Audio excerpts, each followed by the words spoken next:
right now. Beastmaster put the axes out, trying to have a bit of a look around. Might even get called out there, using the Hawk to actually get the vision she actually needs. Creep also as the Furbolg trying to come in a little bit closer there. ZMSJ, Helm and the Dominator not on cooldown, so we'll actually still have that option to actually take the Creeper off him. But Beastmaster still having a bit of a look around with that Hawk. Knows that Dro Ranger is there, but Dro Ranger, I think, even then, can almost last hit that that Hawk if it comes close. Like one hit that Hawk if it comes close, but still 9 to 11 right now. And you claim a tier 2 tower against a team which just has taken a rack and a half off you. That's one hell of a pushback with just one hero getting caught out. And as you see, Furin is already on the bot lane, pushing back again. He's freaking everywhere, but this is why they picked Furin. He has to be everywhere to be able to counter push. But top lane being pressured now, Ehome, they really want this. If they manage to claim top racks, this is instant GG. On the other hand, you already see DOTA having a linking sphere, so if Beastmaster tries to ulti her first, then will be blocked. Necromonican goes off now. And probably Ehome will move in. 29 man to ZMSJ with the extra damage he's going to get from it, as well as obviously he can create friends of his own to hold off this top lane. This is very possible. Now the ward now drops, going to look for the push. Furin comes through. Wards go dropping down by Rust, and Necromicon still right in the front lines there. It dies before anything even really happens here. ZMSJ is still very low on HP, but no, that was just an illusion. He's still hanging himself at the back now. Impale now, ES ulti right on top. What timing to come on through. The Raw did go off and stopped him in his tracks, but they still lose Necrolite. And ES, another Fear as the last parting gift he gives to Beastmaster. The life drain coming from Pugner, not enough to bring down Dro Ranger. The double kill coming out there from ZMSJ, and DOTA now cleans up the rest of that top lane, but 2 for 1 was the trade-off there, and Ehome, I don't think that's how they planned that to actually go down. Definitely not. This is a very, in fact, a little bit sloppy play, which we actually do not expect from the great Ehome. They just wanted to. They were not determined enough. If they wanted to go in, they should have all gone in. And just. I know it's difficult to get into the base because it's Shaker's ultimate. But on the other hand, if Shaker, they should have forced Shaker to cast any spells, so the ward of Pugner actually disables his dagger. So they should have stayed longer, and when the wards came off from Rasta, they should have gone in, because otherwise, if they move back, the Rasta is just basically food. And this is farm for DOTA and for Dro Ranger. And yeah, as you sort of see, Furin is on the bot lane and pushing back again once more with the Staff of Wizardry completed on him. He will probably go for a Necromonican to be able to counter push even more. It's interesting to see how LGD currently plays. They decided to play Lion as a full support.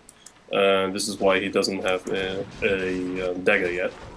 This is not Solar Mediafet style Lion, or Axe for that matter. This is GX playing a support line and stacking braces, so he is able to... Yeah, catch out on Roshan. Half down, and Ehome fall back. Furin was the neighborhood. In fact, he's actually TPing back to base to make sure he has mana for this fight, because they're not going to get off there. Actually, Raw goes off, and ZMSJ gets called out. The Fissure goes off to try and lock him in place, but he goes down before anything actually happened. No idea why he wanted to run that close. That could have been a great opportunity for them. Deuce is now fighting from the high ground, as Mystic Snake still bouncing off here, but Ward's already dropped down, so at least managed to bait that out. And Ehome will feel very confident enough to actually get Roshan down. But, well, we saw a mistake from Ehome before. We just saw one there from LGD with ZMSJ getting caught out. Yeah, Zesnary got caught up, but if you look at Furin, he's currently completed his Necromonic and he's pushing top lane on his own, basically. Which is pretty funny. Yeah, level 1 Necromicon, because it's not the level 3 that Pugner's actually currently got. There goes the TP towards the top. So you leave those Necromicons up there on the top to actually battle with the Necrolite, who just Shiva's guards everything with a Death Pulse and almost like gets every single bit of the health off that wave. Deuce switches towards mid then. So you actually got that with ES hanging around with a Blink Dagger as well. Lion, you're right, 3 braces on top of a Lion. That only happens, in my opinion, when you're pretty freaking desperate to stay alive during battles. Like 3 braces, two I can understand, but 3 is overkill. Yeah, but this is just about Hugh is not supposed to be getting this dagger anytime soon, because DOTA and Drow need the farm, and Furin needs to be able to counter push. So basically, they decided that GX just has to live long enough, basically, to be able to get his Impale off, his ulti off, and his Voodoo, and maybe use it a second time. So Medusa now back on the bottom lane. Lincoln Sphere has been completed for a while as well. Helm of the Dominator has also been added to DOTA. So you know, DOTA currently 2009 is just basically the guy who tries to, yeah, how to say it? He wants to have. Oh, mid, Furion's in trouble. Furion get caught out and then actually get Reaper sliced all straight there with our Necrolite. War's actually dropping down from Rasta to help protect their retreat as well as his own retreat.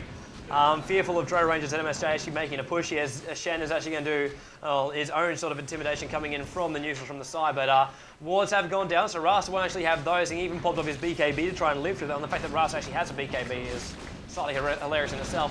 But 34-30 into this game so far, 11-14, and it kind of looks like Ehome are now ready to make the final push in here, even without the Rasta boards. Profit buyback. So Furion is there in the mix again, and as you see, he already moved up top lane again to push it out. It's like, well, why wait for the push when I can just TP myself back down towards that lane anyway? And now here it comes. Mr. Snake's going to destroy the creep wave. It opens up a large area. Fury now comes back in again. Look for the tree cap. Can they get it there on the Necrolite? Not going to come through. But it's more than enough to defend this push from Ehome. So Ehome now is caught on the edge again. Another Mystic Snake bouncing off and destroys the crew wave as well as takes off maybe about a fifth of the HP of Pugna. Do they want to push in? They should definitely push in and try and finish this one. But wait for the come. In comes the blink. The Hex has gone off. They want to bring down ZMSJ first. And the ES Fissure, great timing coming in from the side once again. Manda now pops off here with ZMSJ trying to fall himself back here. Beastmaster tried to come in but got silenced on the back of his Raw attempt. So Drow Ranger right on top of that one as well. Now we see Shen being held in place. Oh, this is going horrendously wrong for Ehome. Mystic Snake bounced off as well, but the ES close range Fissure, not only does it actually kill Pugna, it also half stuns at the moment. And there goes a big totem. Actually, there's an Impale that actually got the rest of it. And the Aegis does actually pop off here for Necrolite. ZMSJ wants to stay alive. Actually get Reaper sliced. Oh, he was almost out of range there. Fissure now pops off. Death Pulse goes off. What a Fissure. Can Necrolite go down? Awesome Fissure. Locks him in place beautifully. Totem goes down. Impale goes off. A2O will take the fall from this one. Even Fury going to come in just to help out. And CH does actually even get the last hit on the back of that one too. But you're right. That Fissure, it blocked the trees perfectly for his escape. Yeah. As I said, I think YY's Shaker was just out of this world this game. And as you see, ZSMJ flying out and farming back again. We've even got Yasha. ZSMJ is... Yasha flying out to, well, yeah. to 2009 on the front lines. Have you seen his creep score? Hang on, let's bring it up. 36 minutes, 40 seconds into this game. And we have 235 for 26 coming out for him. CH is running around with 114 with 24 neutral kills, and even then you've got to actually add on the 14 neutral kills that ZMSJ has got. 2009 with 164 for 11. The highest on Ehome is 175 at 26 for Necrolite. There's only one other hero which has gone over 100, and that's Pugna. There is just so much resources going to LGD's lineup right now for late game heroes as well. Ehome might have missed their opportunity for this one. They so needed. Well, hang on.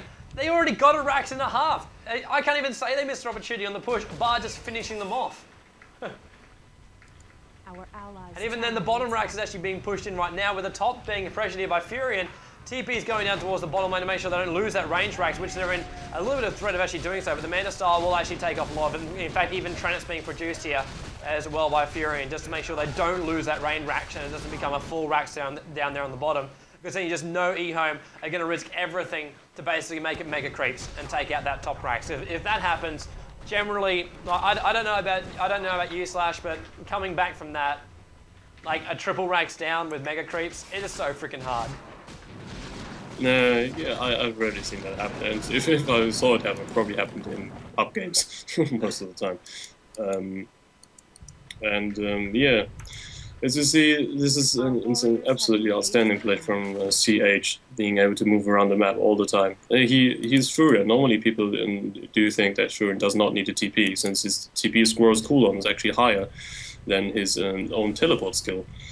But on the other hand, this is what CH basically does. He always carries TPs around. What he does is he TPs to a lane with his skill, pushes a lane, and as soon as he's needed, he TPs back with the scroll. So he is like global present. He's like a bot's tinker. However, just not needing a boost of travel in a sense, just needing TP scrolls, and he already has an inbuilt teleport. Because he's a lot more dynamic doing it that way too. Like Tinker is like a massive burst damager and counter pusher through the recharge. BCs. As you see that also Demon Witch and GX is lying stacking strength like hell. He just bought an Ogre X. It's just about him surviving the battle and be able to get his disables out. Oh, just Ghost Scepter completed on Necrolyte, which is very.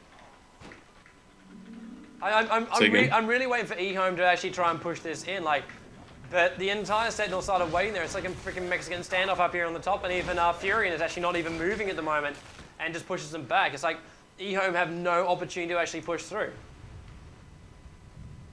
Yeah, what they do is they wait for the other two lanes to be pushed on their own, so they have a higher chance of going in. Because if you see a mid lane is being pressured by the creeps, so that what they are basically waiting for, which is actually a very good play, is their creeps pushing into the base and pressuring the base from another side. They're going to go for it. But LGD decide. They didn't want to wait around for it, and wow, Shiva's Guard even just popping off here on nothing but Dro Ranger. The illusions go down, the Stone Gaze right on top of the Shadow Shaman is BKB'd right now, but even then that's not going to stop him from actually dying. Dro Ranger was still doing a lot of damage on the front side, but as Aruba Slide was enough by Necrolyte to actually finish him off. They're still fighting within the Rasta Wars. They're going to fall themselves back a little bit further with Beastmaster. There's too much support from the Scourge right now. The buyback did actually come in from Dro Ranger again. ES Fissure goes off. Pugna now being caught inside the trees. That's going to be enough time for YY. You have to actually get another Fissure off here and make sure Pugna actually dies. Pugna goes down, Medusa was there to help out, CH was actually the one that actually got the last hit there, and ZMSJ back on the front lines and now basically gets all his gold back from farming up those wards as well as any creep wave that does come off from that one. And another defense here by LGD.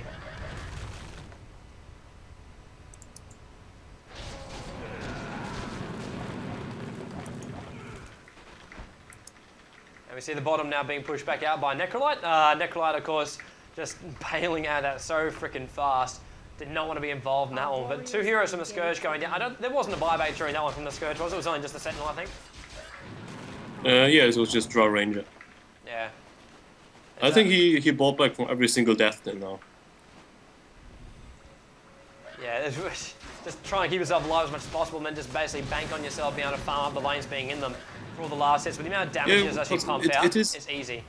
It is very, very important that Draw Ranger is in the mix, because it takes so much. As you see, it takes so much to bring her down if she gets BKB off. This is the only reason why you get Helm of the Dominator basically on her, because if she pops the moment she pops off BKB, she's virtually unkillable. Because she can regen everything. She just regens. She regens herself up like hell, especially if she